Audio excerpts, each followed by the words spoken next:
When God wants to make a man powerful, he begins with a spark. That spark is often unnoticed, a tiny flicker of something deep within. It could be the unsettling feeling that there is more to life, or the sense that something great is calling from beyond the horizon. But greatness, like the wolf that survives in the wilderness, does not come without trials. God knows that to build strength, one must first face adversity. To create a flame, he must allow the winds of struggle to blow. In the beginning, the man is often unaware of his potential. He may stumble through life, facing one failure after another. But in each fall, there is a lesson.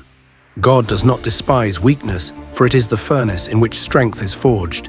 It is in the moments of failure that the seed of success is planted.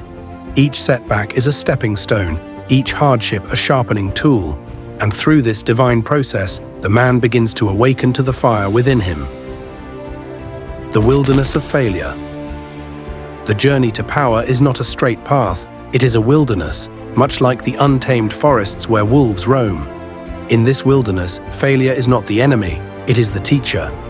When God leads a man into failure, he does so not to break him, but to mold him. The greatest men in history were not strangers to defeat.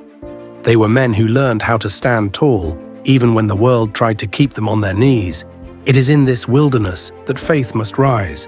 Faith is the compass in the dark, the unseen force that pulls a man forward when all else seems lost. Without faith, failure becomes a dead end.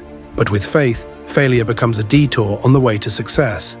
In every fall, a man must remember that God is not done with him yet. Every bruise, every scar, is a testament to the fact that he is still in the making. The wolf within. There is something wild in the heart of every man, an instinct for survival, a drive to conquer the mountains before him. When God wants to make a man powerful, he stirs the wolf within. The wolf does not fear the night, for it is in the darkness that his eyes see more clearly. A man must learn to embrace the wolf inside, that part of him that is relentless, hungry for success, and unwilling to settle for mediocrity. Success, like prey, does not come easily. The wolf must hunt, endure long nights, and face dangers that would frighten the weaker animals away. So it is with a man. If he wants to be powerful, he must learn to endure. He must not fear the long road, the sleepless nights, or the hard work. For in the pursuit of greatness, God teaches a man how to fight, not just with his hands, but with his spirit. The power of faith. Faith is the foundation of all things powerful. When God wants to build a man, he starts with faith because it is the force that shapes the world. Faith moves mountains, and it also moves men to rise from the ashes of defeat. But faith is not always easy. It is a constant struggle between doubt and trust.